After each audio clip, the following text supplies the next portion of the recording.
Merkel Media. What does the goddamn line say, Tony? Please do not use gendered language. Then what? I'll be arrested, put in airport jail?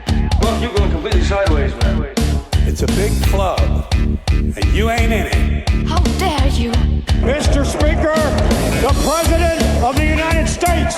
I'm Chris Hansen with Dave on NBC. Jack Marius Tack Theratrix.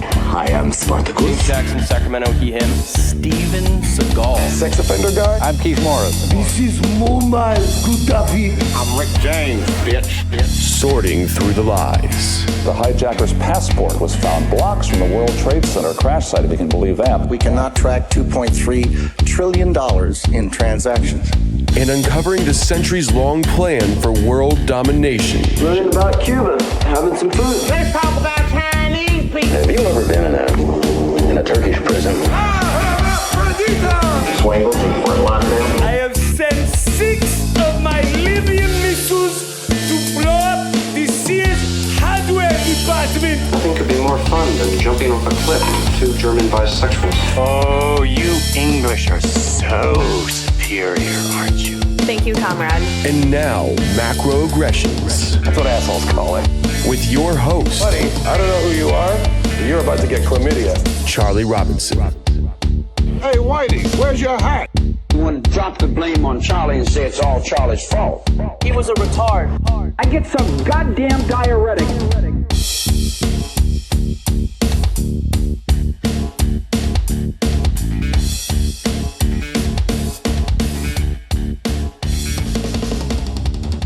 Welcome to Macroaggressions. I'm your host, Charlie Robinson. If you are watching us on Iconic, Odyssey, Rockfin, Band.video, or you are listening wherever podcasts are served, thanks so much. We appreciate your amazing support. We know that you got a lot of options out there. You could be listening to just about anything right now.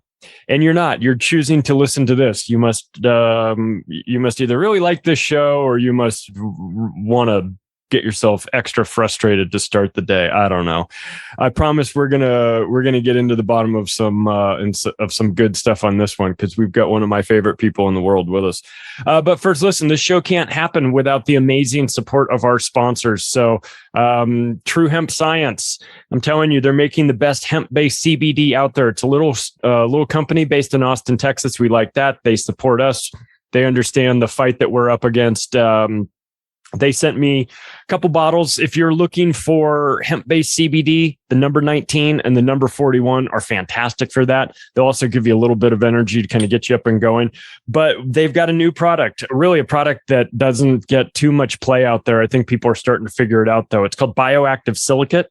It's available at truehempscience.com/macroaggressions. It's like $40. It's a 2-ounce bottle of liquid. You'd buy yourself a 1-gallon jug of distilled water. You take this thing, dump it in, add it, shake it all up, drink 2 ounces in the morning, 2 ounces in the evening.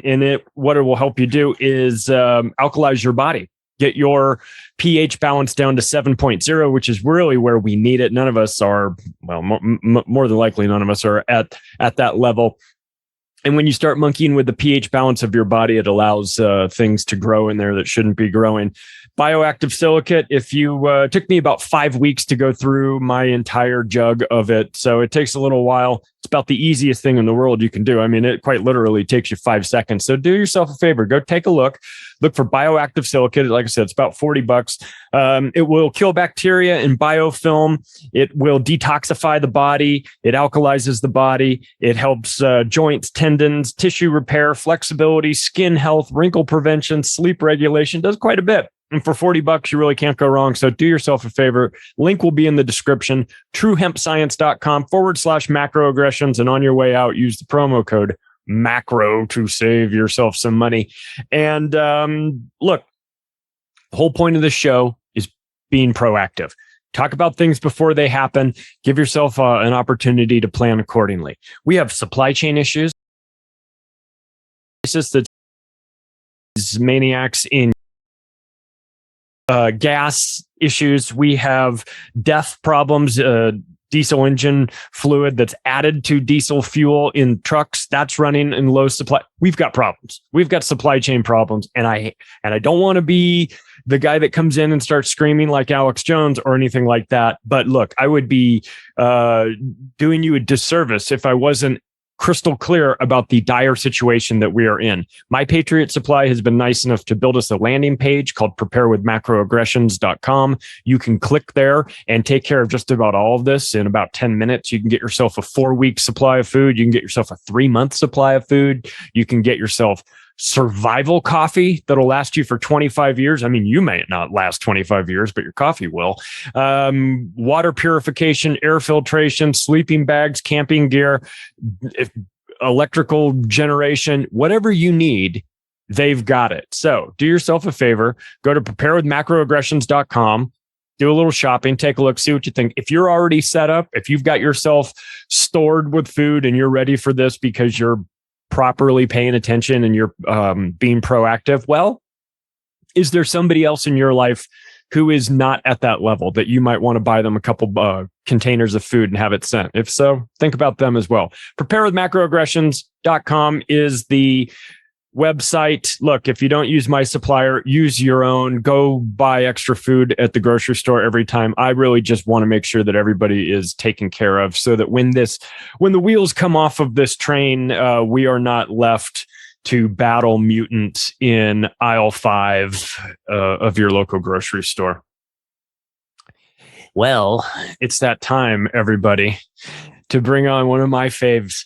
And I mean that. And I mean that with all of my heart. Billy Ray Valentine. He is the host of The Infinite Fringe. He is the co-host of America Unplugged. And he is coming to us from the Bronx, New York. What's going on, Billy Ray? How are you, man? What's up, buddy? How you doing? It's a pleasure to be on with you. I'm doing good. But you know, one of the reasons why I always like talking to you is I feel like, and this probably has more to do with your physical location inside a big city, but I always feel like you probably have a better idea of what's really going on in the city as opposed to someone like me that's kind of out in the suburbs, and I can read about it and I can, see it on TV and everything. Right. But you walk outside of your door and you're in it. So what's the vibe going on in New York in the summer of 2022? It's hard to call it. It's different with everyone, even though the thing that everybody is experiencing is this crunch with the money.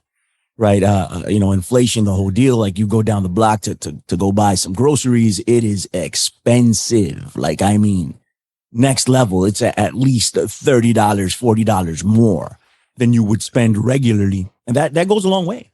I work I live in a working class neighborhood. Everybody works, everybody has a job, but it's not like you're making a ton of money. So everybody's struggling out here, and it's noticeable. Everyone talks about it, right? So it's not hearsay. It's not what you're hearing on the media.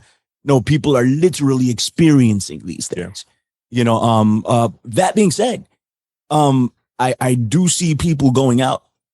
People are at the restaurants. They are packed, in the city anyway. Even out here in the Bronx, there's a lot of restaurants that people like to frequent that are trendy now, with gentrification and everything that's going on. You see a lot of different places pop up, and these places are filled up, especially if they do the right type of promotion. So people are going out, people are having fun. They're trying to, people over here in New York took it hard, right? The pandemic, they were like, you know what, we're going to stay inside. A lot of people had that mentality.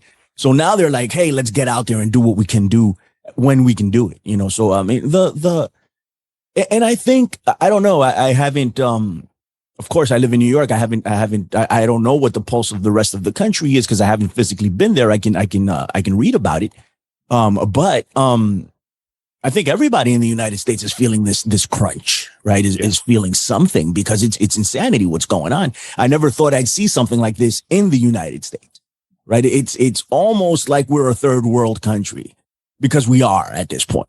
Yeah. And now the symptoms are becoming more evident. That's all it is. Like it's popping up. It's like you're sick and symptoms are popping up. That's what's going on with the United States right now. And you can feel it here in New York for sure. Yeah. Well, New York has always been a bit different. It's always had its own sort of economy, like the New York City, where people would say, well, you can make $60,000 a year in LA, but if you took that same job in New York, they'd have to pay $85,000 or whatever. So everyone always knows that the money is off in New York City, always has been. And I was wondering, how that is impacting people's ability to go out and do things, or is it, well, listen, we're going to the free places. We're going to the park, is the park filled, or, or the places like that, or are we seeing people that are actually getting out there and doing the things that require them to spend some money? Obviously, I think there's a segment of New York that's never going to be really price sensitive. They've got money and it's not going to matter. But for the, like you said, the working class boroughs and places where everyone's got themselves a job. I mean, is this changing the free time, the recreation time? Are we seeing this more filled up in way? Let's go open up the fire hydrants and let's go play in the parks and let's go play basketball. Let's go do all the things that don't cost anything, considering everything else costs 30% more these days. So I'm just curious how that vibe has gone. Is there a camaraderie, or is it still the same sort of like, go fuck yourself, New York City kind of vibe? I mean, it's a little of both, right? It depends on who you talk to. Like, I was walking down the block here, and like you said, I live in the Bronx, right? It's a heavily a minority community where I live, and back in the day, like in the 80s, when I was a child, they used to open up the fire hydrants and everybody used to have a party, right? Right. And we stopped seeing that, right, for a while. I think when Giuliani came into office, a lot of that stuff started fading out. But I'm walking down the street and somebody broke open the fire hydrant and they were having a barbecue out there. And I mean, people were having fun, like the kids were losing their minds. And I'm like, whoa, that's a throwback. I almost took a picture of it and I didn't.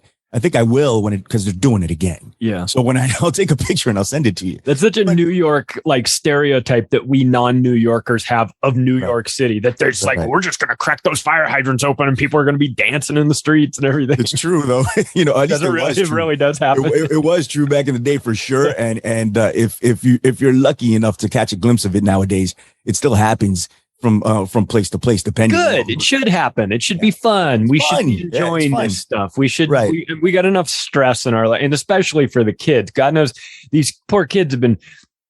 They've been cooped up. They've been masked up. They've been injected up. They've been, tranny story time and all this stuff. Like, holy crap! Let's let these kids go outside and go play in the streets and play in the parks and go ride bikes and do all that stuff. And I love to see it.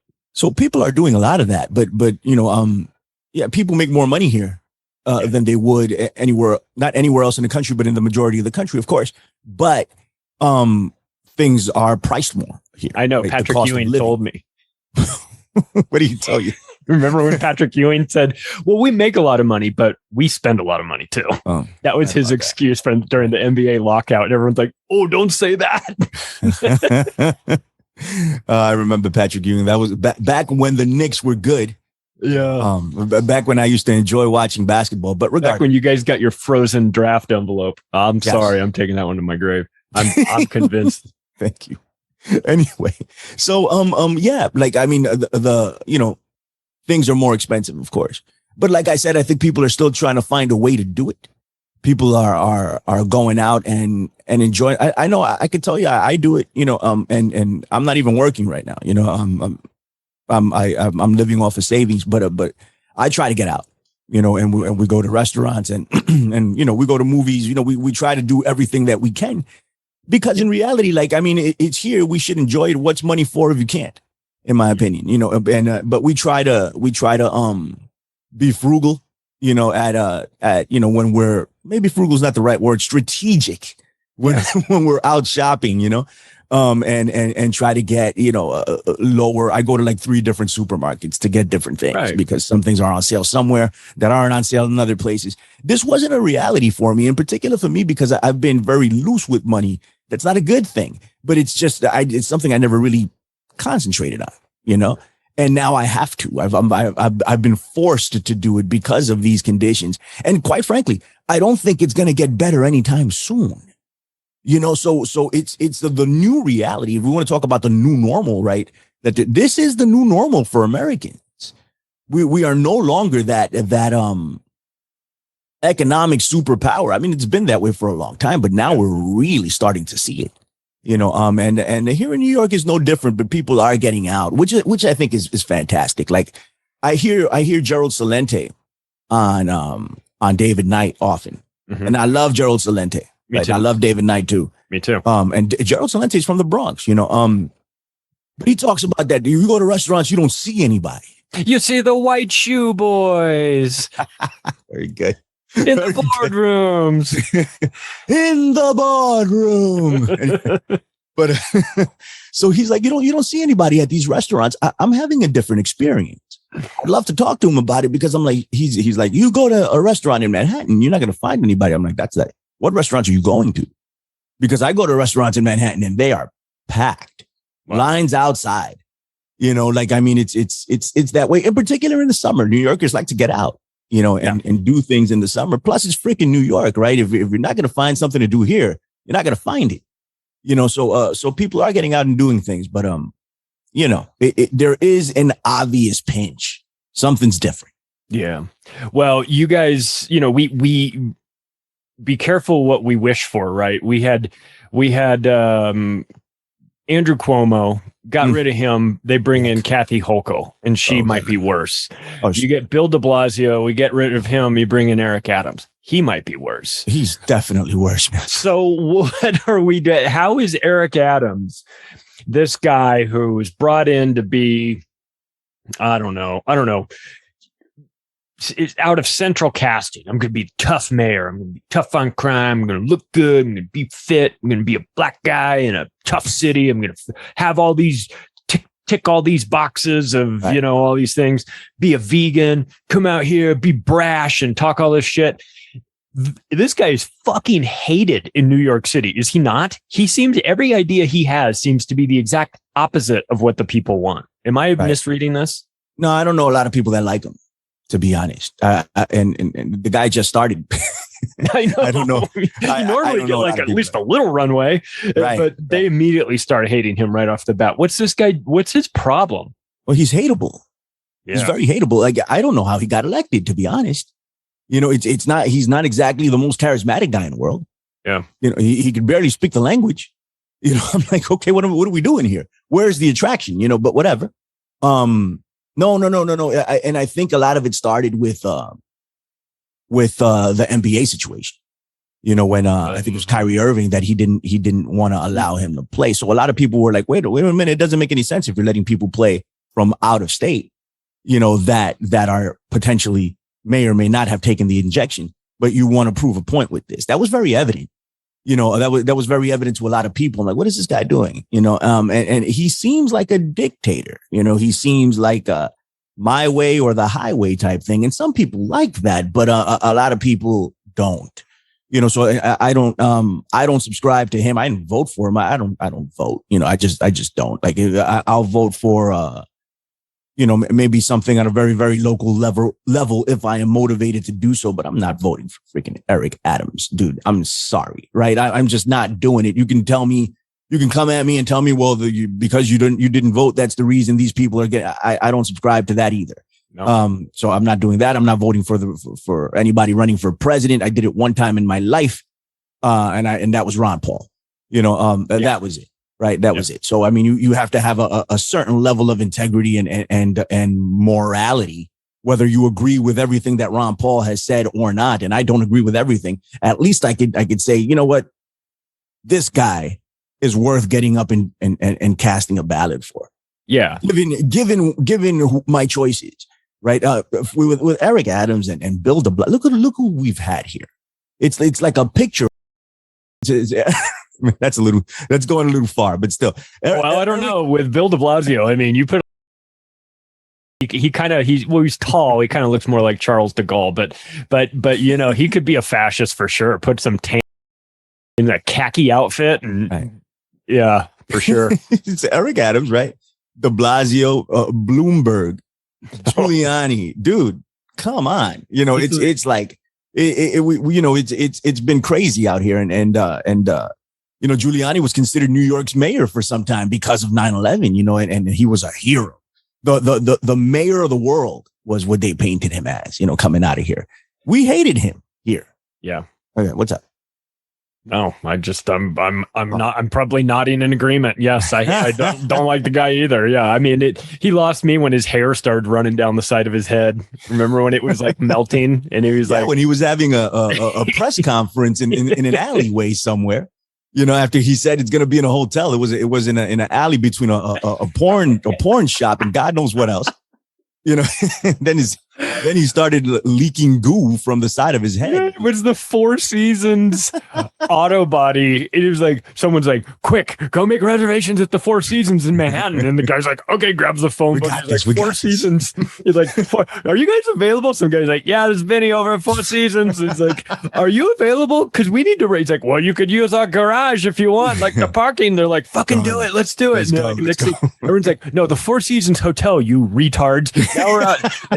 And Giuliani's in the sun. Oh my God, that was just peak Trump insanity. It was perfect. Gigantic crap show that was, man.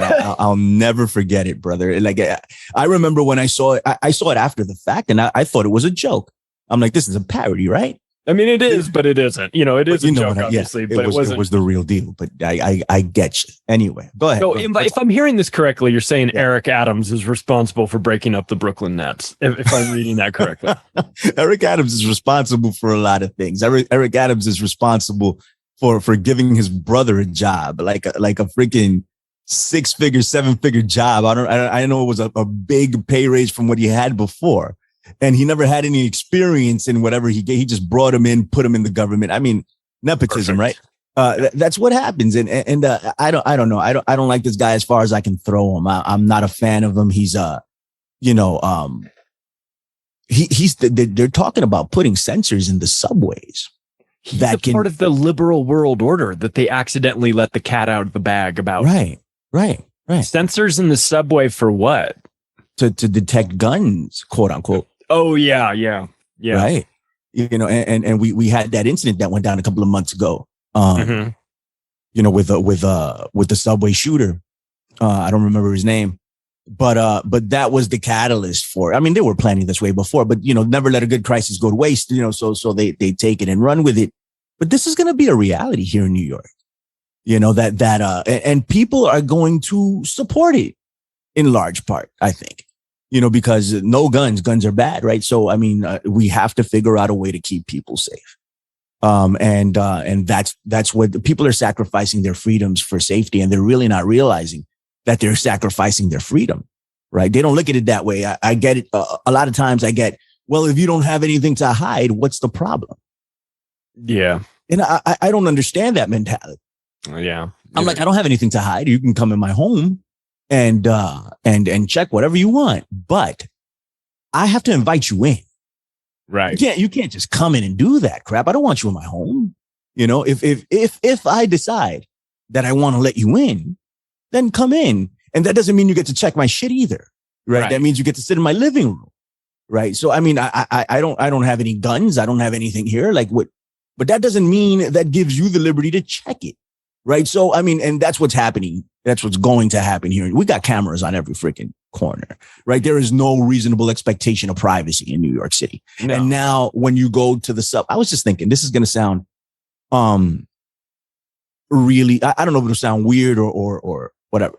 Sometimes I don't want to talk to people, right?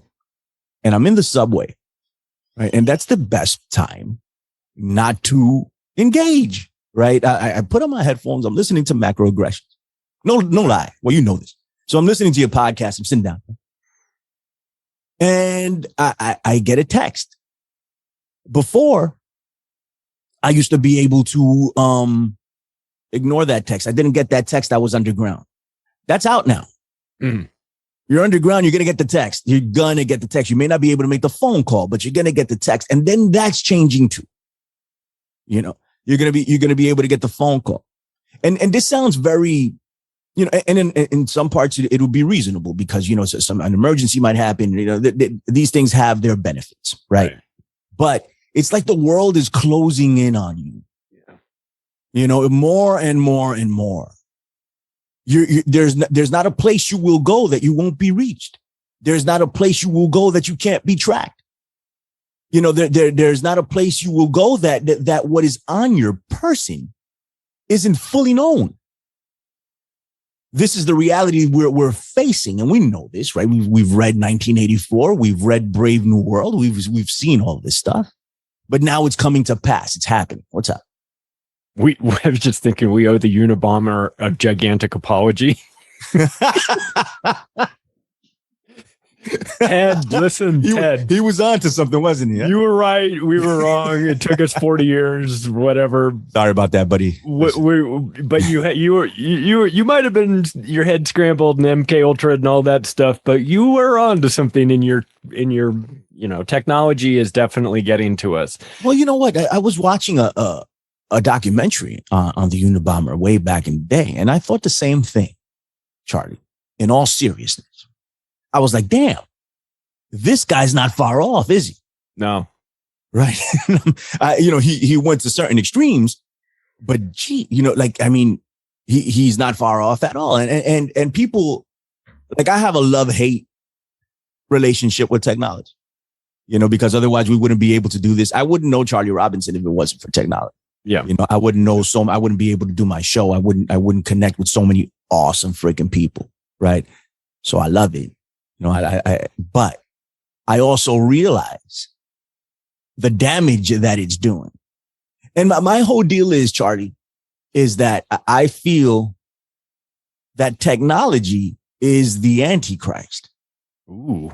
I really think it is. Like, and I don't think it's going to be a person. I don't think well, who knows? Maybe it's an AI that comes up in the form of a person. I don't know. But I think technology as a whole is the Antichrist. We love it. We admire it. We want it. We stand on line for it here in Fifth Avenue at the Apple store. You should see the lines that form when a new iPhone drops. Yeah. Take a picture for you next time. It's crazy. With your iPhone. With my iPhone, yes. and I do exclusively Apple, by the way. So I'm talking to you on an iMac right now, but regardless, but I don't wait on lines for them, Charlie. Okay, I get them after the fact. All right, so just cut me some slack. But yeah, so people want this, and that's what people are going to admire the Antichrist, right? They're going to love the Antichrist, and it's going to provide so much. But it's also the downfall of society. Yeah. Right. And we can talk about that by talking about the effects that technology just has on the health of a human being, for one. But two, it separates us from nature.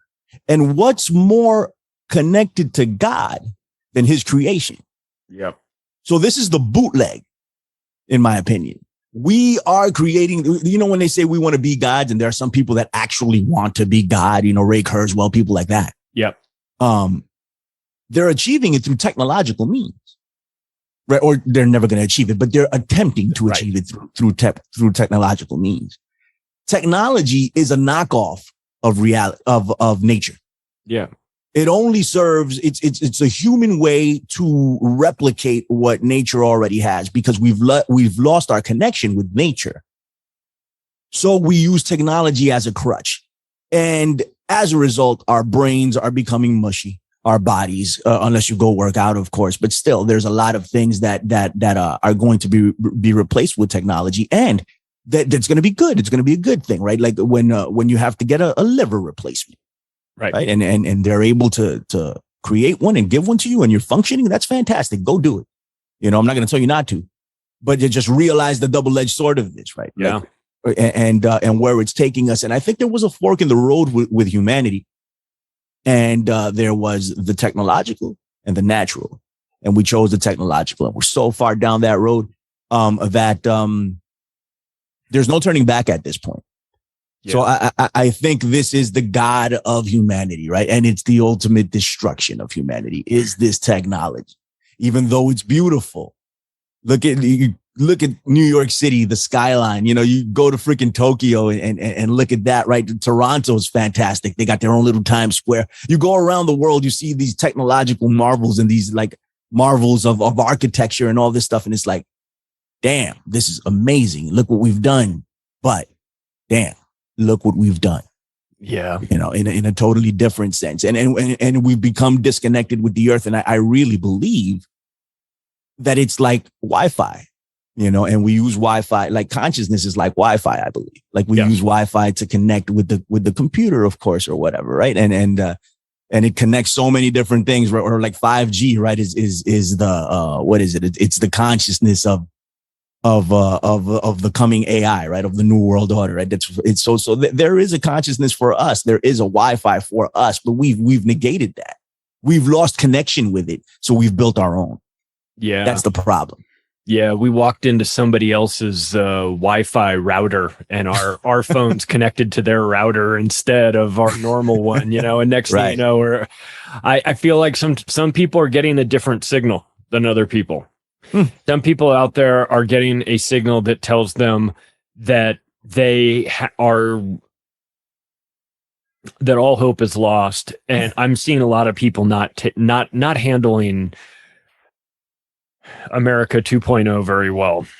They are coming unglued. We've seen like the recent Supreme Court rulings on the Roe versus Wade thing, which is interesting because it's a pretty clear way of telling who is actually understanding things and who is just being, emotional and hasn't really taken a look at this, because this is kind of an easy one. It's not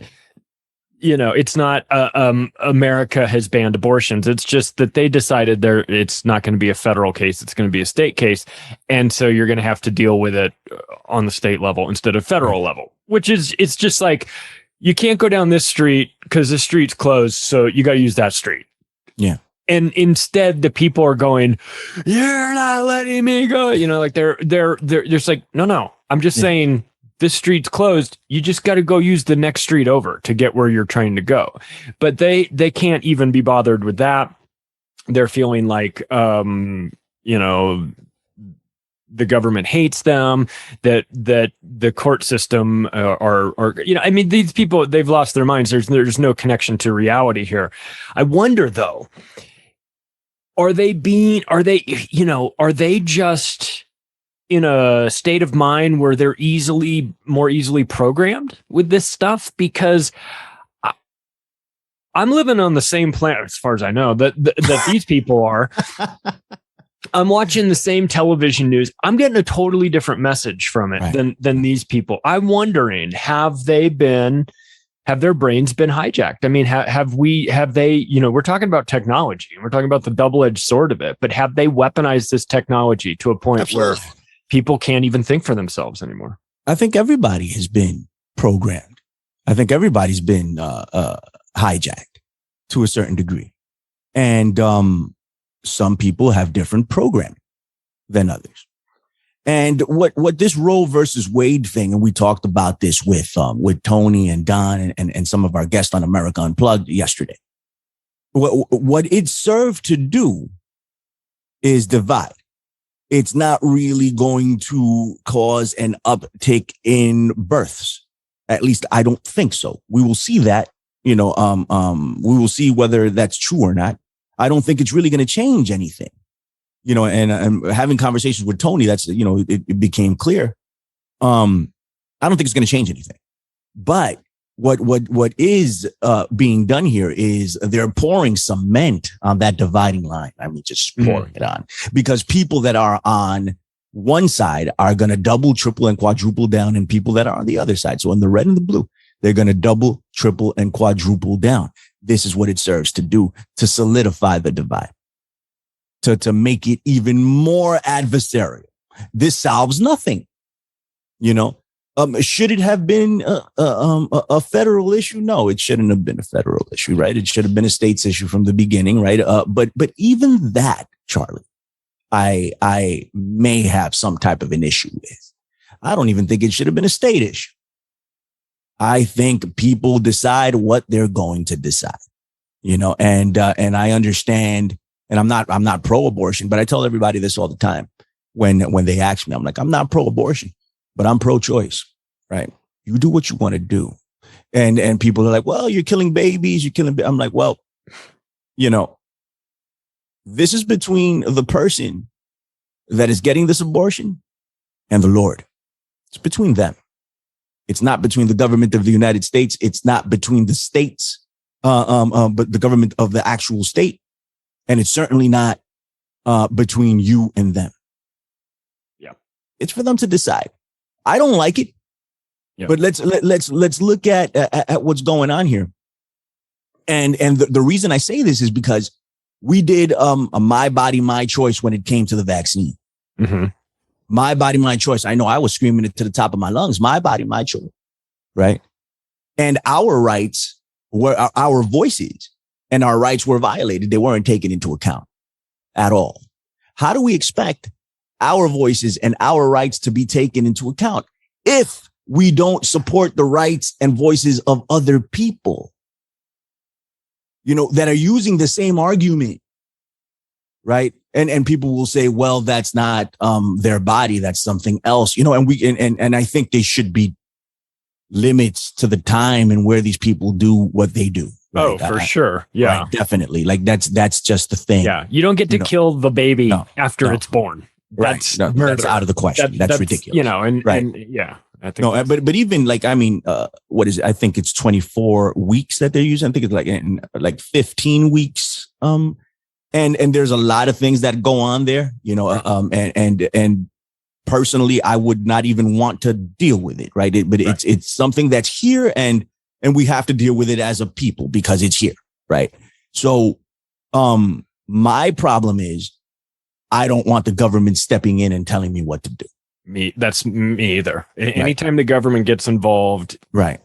That's my biggest things issue. Get worse. Exactly. And it's a slippery slope. It's a slippery slope regardless. Right. Of just in the best of circumstances. But then when you add the government into it, it makes everything worse. And agreed. Governmenty, And we say it here all the time. I forget how the saying goes. I'm going to butcher this, right? They're like, they came for whomever, and then they came for this people, and I didn't care. And then they came for my next door neighbor, and I didn't care. And then they came for me. And there was nobody there to look out for me. Well, it's the same thing here. They're coming for them right now. They're going to come for us. They've already done it with the vaccine. Mm-hmm. We ultimately lost battle for a lot of people. Yep. A lot of people were forced to take it, whether they went voluntarily to sit down and roll up their sleeve. They did it for a reason. They did it. A lot of people, especially here in New York, like you'd be surprised. And this is, the most liberal states. You'd be surprised how many people didn't want to take that vaccine. They just did it because they had to.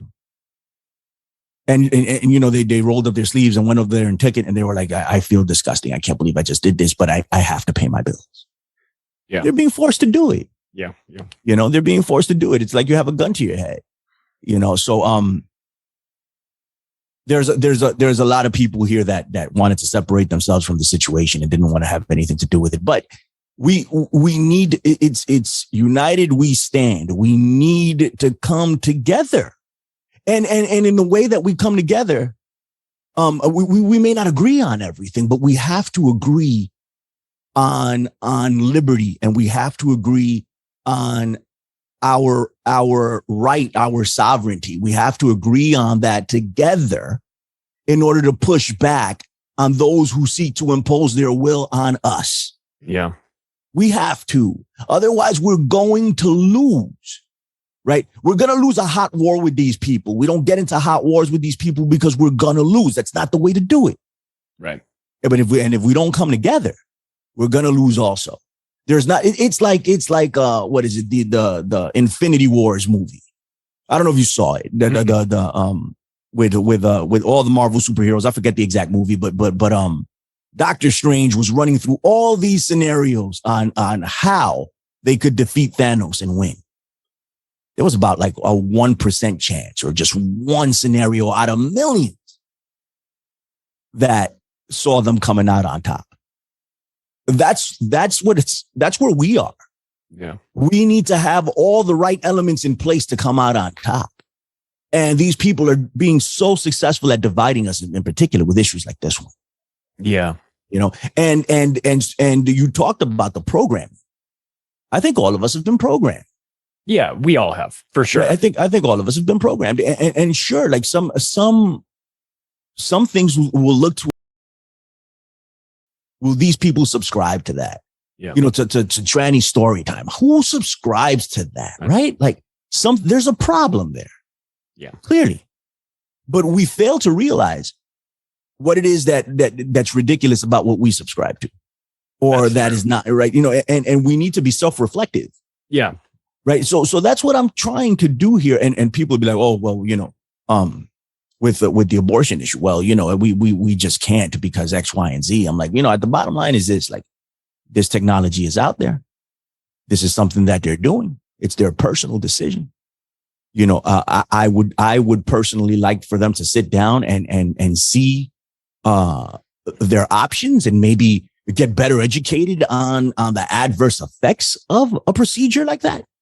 Because I mean, cancer goes up several times. Your chances of getting some type of cancer after you've had an abortion, you know, all of that, you know, I mean, but ultimately, if we're going to be successful and we're going to, push back on things like vaccines and anything else they try to force upon us, we need to realize that even if we don't like it, we need to, respect their decision, and that is their decision. And if they're gonna go to, if you're religious, it's a moral issue, and if they're gonna go to hell over it, the Lord's gonna freaking fix that, right? If that's the deal, that's between them and the Lord. It's not between me and them. It's just not. It's right. That's just the way I look at it. But there's an underlying flaw that we all have, and that is that we're only as good as the information that we get, right? And where do we get our information from? And some of these people are out there making the most informed decision they can make based on faulty information. You know, like they're going to go out there and they're going to say, well, fine, Billy Ray, you're right. I should examine this. Give me all the information you can on these vaccines that the CDC's put out and Pfizer's put out. And I'm going to read through all of them. And I read through all of them. And everything I read through says it's fine and safe and effective and totally not going to be a problem. So I read all that and I did my work and I put in the due diligence and I did what I was supposed to do. And I read all their material and it was all lies. And I went and I got the injection and now I have all of these issues, you know? Right. So even when you like we have to be careful of the source of the information. Absolutely. We have to be careful about because there's one group of people that are saying, no, all these puberty blocking hormones and transitioning drugs and all that stuff, these are safe and effective. And you go, oh, where have I heard that before? And then they say, well, listen, there's no side effects. You can restart puberty if you change your mind later, which is a lie. I have all of these things. So it's like, first of all, in order to even have the conversation, we have to make sure that we're getting like the best information, and that's difficult. So it's no wonder everyone's screwed up. I mean, you've got some people out there raw dogging life, not checking any warning labels, not reading anything, not doing any, not paying attention to anything. They're just going for it. They don't care about anything. They're not paying attention. Then you've got other people that are super, paranoid and they want to read up on everything, like us, that we're hardcore paranoids because of all the stuff we know, and we're reading all this information, and there's got to be a middle ground, right? There's got to be a middle ground where you take in the best information you can, run some sort of calculation, and then do whatever make the best decision you can make based on the information you have at that current moment. But even then, we're all going to make mistakes. So I just wonder how this, how are we going to even survive moving forward when our sources of information have all been poisoned by these people?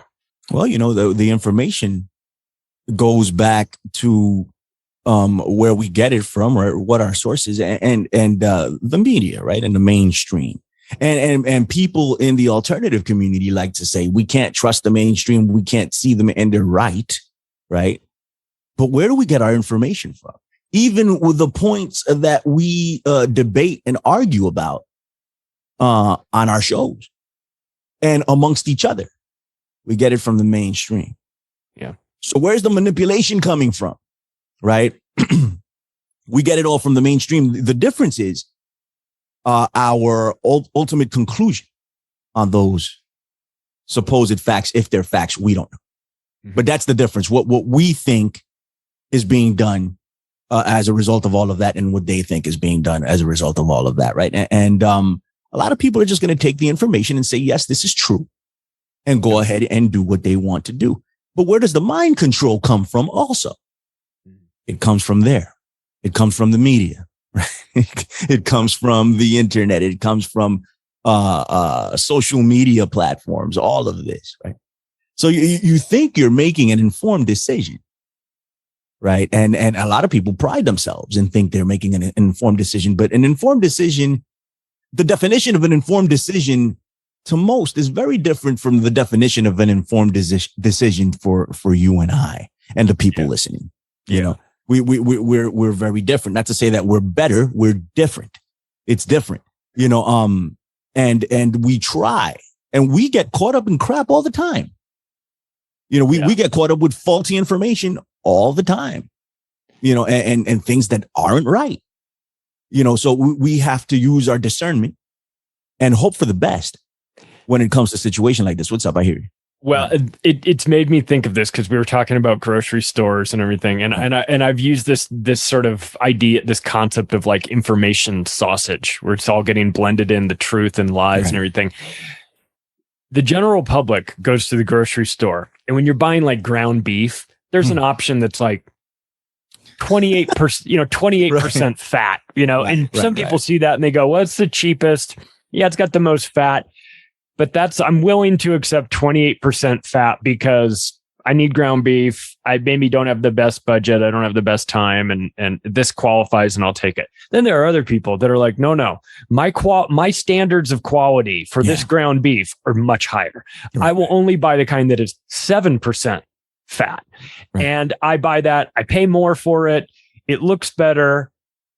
It is better. Right. I need that. So we make these calculations on the quality level that we're willing to accept. And you and I, and it's not to say that we're better.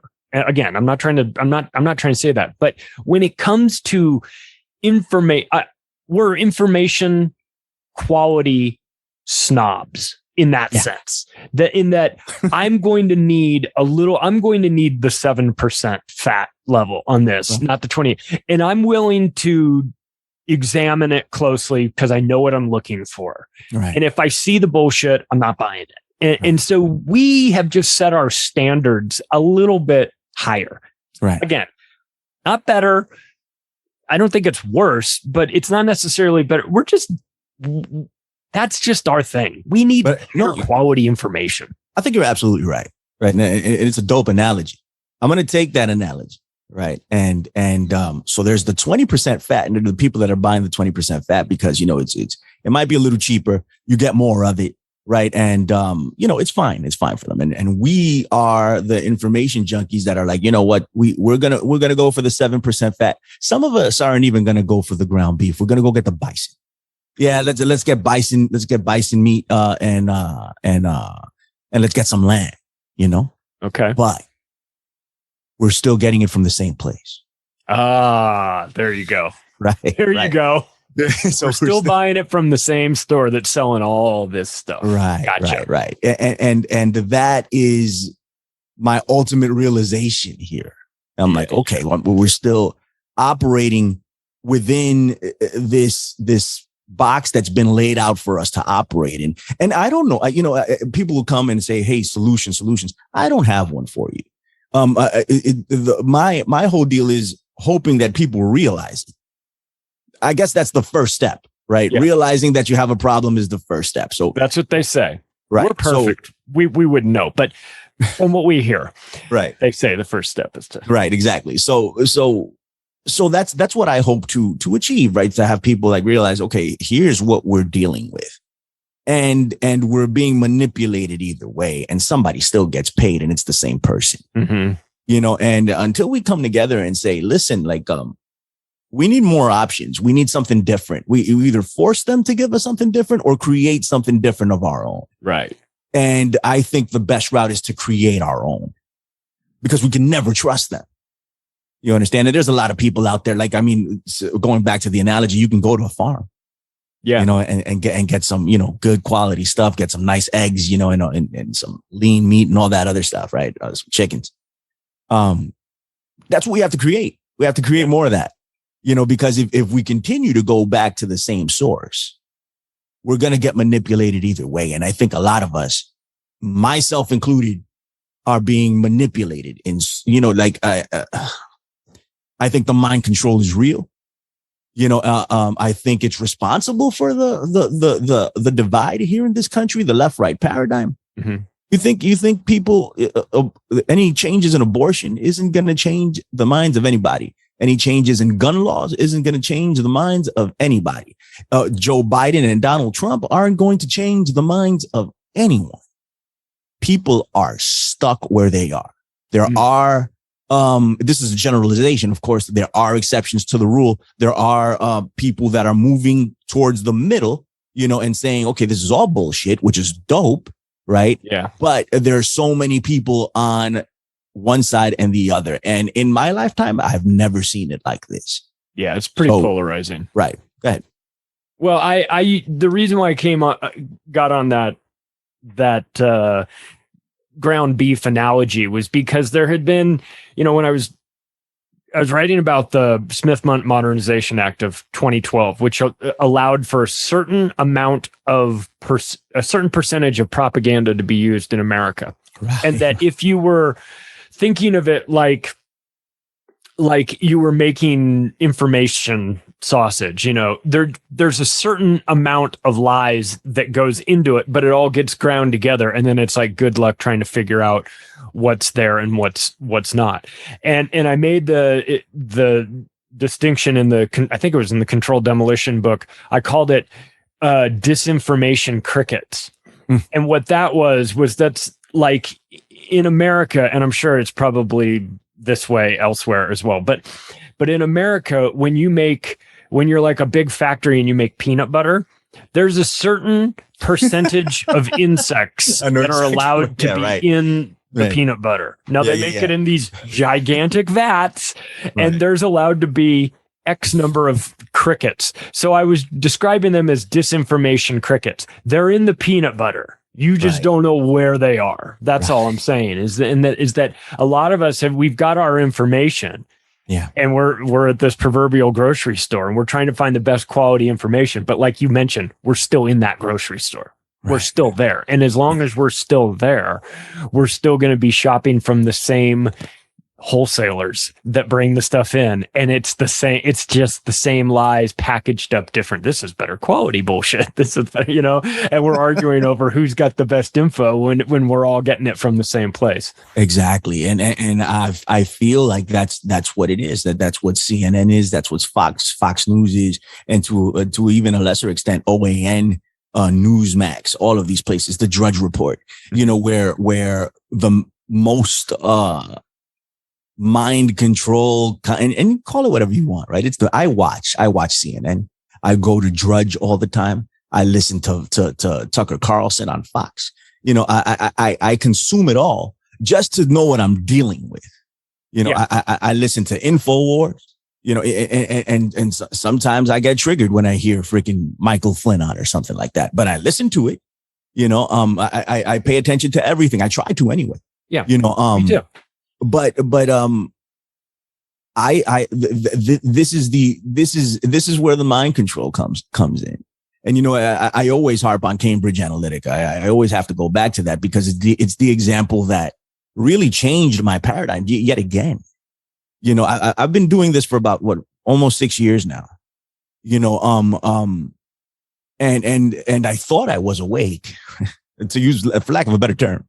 You know, I thought I had it all figured out, and getting involved and doing, you know, a podcast and interviewing so many different people, I started to realize that I had no idea what the fuck was going on. But after Cambridge hit, that's when I'm like, whoa, that was validation. That was telling me, damn, you really don't know what the hell is going on and how many of your thoughts are actually your own. Yeah. And I'm sitting there and I'm like, my Lord, I'm like, because they had 5,000 data points on every American that they got from social media, and they were able to manipulate perception, and they had done it for quite some time. The SEL group, the parent company of Cambridge Analytica, had been running these type of ops in Africa and the Caribbean for a long time before Cambridge Analytica came about, and that's what they were doing. And it's according to them, it's self-described as military grade mind control, linked to the British Crown. Go look this up. I'm not making it up. No, it's a real thing. They're good at it. They know. They have a Tavistock Institute and Royal Institute of International Affairs. They have the infrastructure to create something like this. Right. No, it's not surprising. No. So, and they've been manipulating perception that way. They've been getting people to support certain political causes, to support revolutions around the world, simply by presenting an idea in a palatable way, a way that's digestible, and they know. And by they, I don't just mean Cambridge Analytica. This is a thing now. There's tons of companies that do this now. The Army just put out a recruitment video. The Ghost in the Machine. Yeah, go well done one too. It was amazing. Scary. Would have been amazing. Everyone's Sometimes I watch it just for kicks. What's up? Everyone's like, I can't wait for this video game to come out. This is gonna be dope, Charlie. I can't wait for it to come out. This new Marvel movie looks amazing. Wait, what? It's the U.S. military saying, "We're coming for you. We're spying on you. We're listening to you. We know what you're doing." And that's the thing, Charlie. I mean, full transparency. The veil has come off. They took off the mask. For those that have eyes to see and ears to hear, here you go. I mean, what else is that? What else was that video? Telling us that they know everything, that everything we threat. Touch. Yeah. I took it as a threat. Some people are like, oh, look at this, a great recruitment video. I'm like, it's a threat. No, it's a threat. It's a warning. It's a warning. No, it's both, like they're warning us that well, maybe it's not a warning. Maybe it's just a threat now that I think about it. They're telling us, hey, if you have figured this out, it is a threat. Right. For those of you that haven't figured it out yet, it's just a cool video that we made that shows what we're into. And it's telling people literally, I'm sorry, Charlie, let me make this point, please. And I'll throw it right back. It's literally telling people that they are fully surveilled, that they are fully controlled. And in any area of their life, it may not be what you think it is. They literally said a pen is a weapon. Anything we touch can be a weapon. We are behind the bushes. We are invisible. We do what we want. Telling you this openly, and so the concept that we've had here in the alternative media of a mind control and MK Ultra, and we get ridiculed for this shit. This is a proven fact at this point, admitted by U.S. military. Admitted by the Army at this point. It's been admitted for a long time, but this is the most recent incarnation that you can use as an example of what they feel they can do. And if they can really pull that stuff off, we need to really think about what we're thinking and where those thoughts come from. It's like Inception, the movie. Mm-hmm. This is a reality, and it's only going to get worse moving forward. This is what I mean by the world is closing in on us. Well, it reminds me of two different politicians that had comments that were unusual. One was Daniel Inouye from Hawaii, who was talking years ago saying there is a government inside the government that has its own air forces, funding mechanisms, and its own army. And then there was Bill Clinton when he came out and said, well, there is a government inside a government outside of the government, and I don't control that one. Wow.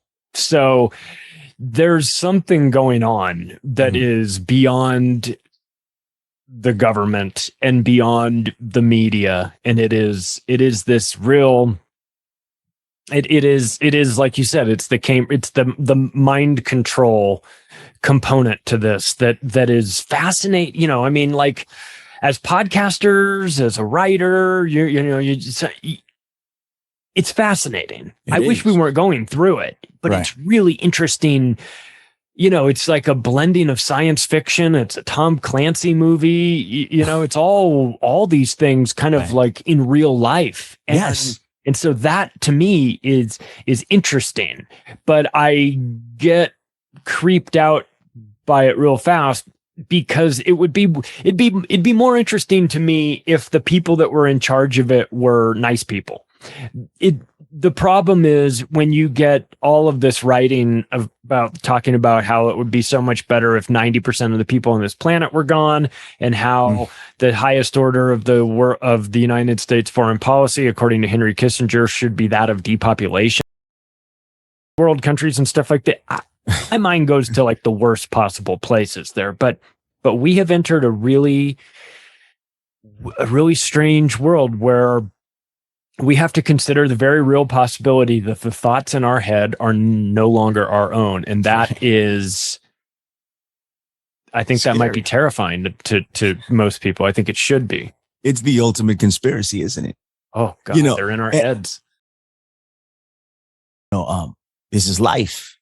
That's what it is. This is life, right? Like we can go to the cinema to be entertained, or we can turn on Netflix and watch Black Mirror.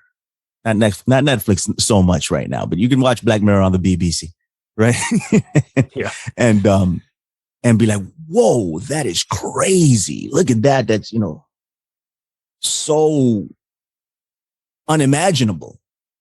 Well, it's here now. It's here now. We're living it. And in a way, it is very scary, right? And it is, daunting, and it's a lot to digest, but I look at it as a freaking privilege, right? Yeah. It's a privilege to be here at this time with all of you, even though things might get really screwed up, even though things might get very scary, things might hurt, right? And you get those feelings of pain and anger and all these, negative, what we perceive to be negative feelings. Right. It is a privilege to be here and play a part in what's going on and realize that this stuff is going on around you. The experience of life is crazy, right? It's, you don't have to go into the metaverse. No, right. You don't have to. Life is that times 1 billion. Yeah. Because it's real. Yeah. So these people are trying to manipulate us. We realize that they're trying to manipulate us, and we're trying to push back. We're trying to figure it out. We're trying to get good sources of information. And while we're not fighting a physical war, and I never want to do that. Okay. And I'm very grateful to people that have, like, brave people like Tony Atterburn who've gone there and done this stuff. I could never do anything like that. Can't. Right. But I don't want to either. Not that I don't know who wants to. I guess some people do. But regardless, this experience is a privilege from God. It is a privilege to know you, Charlie Robinson, and sit here and talk to you about this and talk to your audience. It's a privilege that everybody can hear me right now.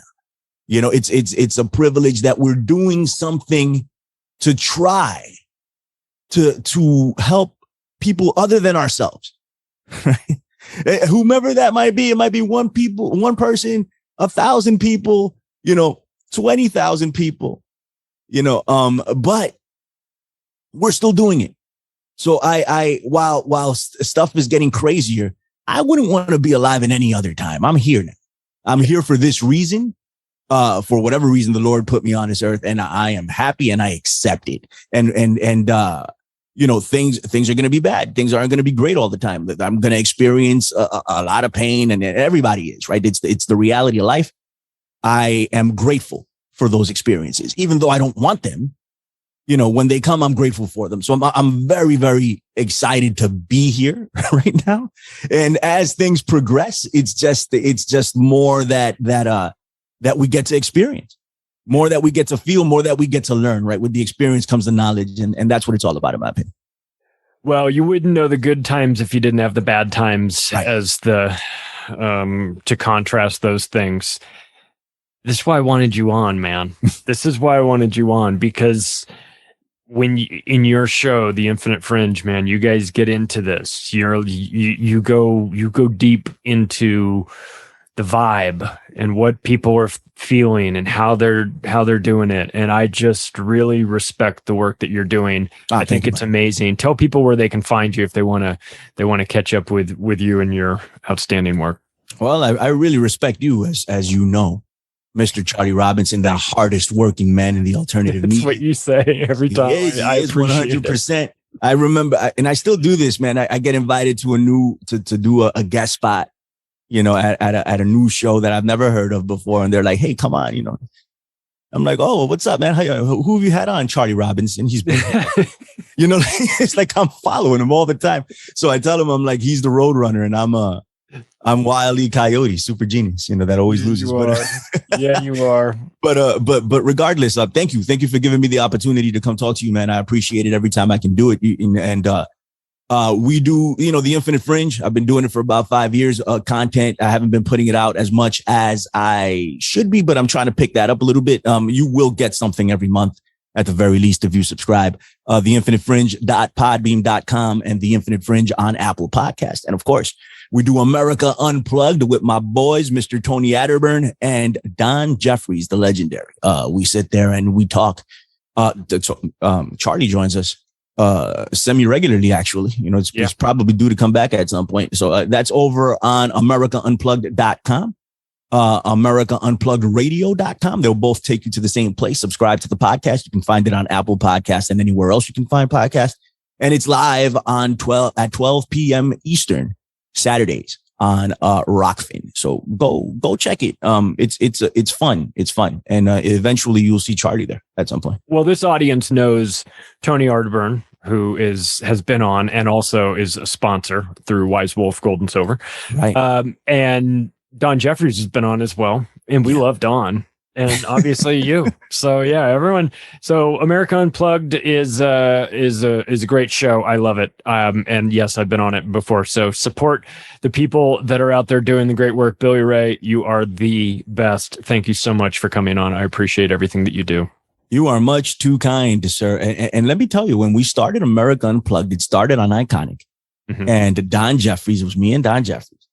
And Charlie was, hey, I got you when you need me. All the time. That's why I love Charlie. He's like, when you need me, I got you. And I try not to bother him because he is the hardest working man in podcasting in general, you know. So I try not to bother him, but he does come on whenever I ask. He always makes time. So thank you, buddy. I appreciate it. And thank you, everybody, for listening to what I had to say today. And if you like this episode, take the additional step right this second of sharing it with your friends and family. If you want to connect with me, you can do so through the website, theoctopusofglobalcontrol.com, and you can follow me on Twitter @macroaggression. We will talk to you all soon.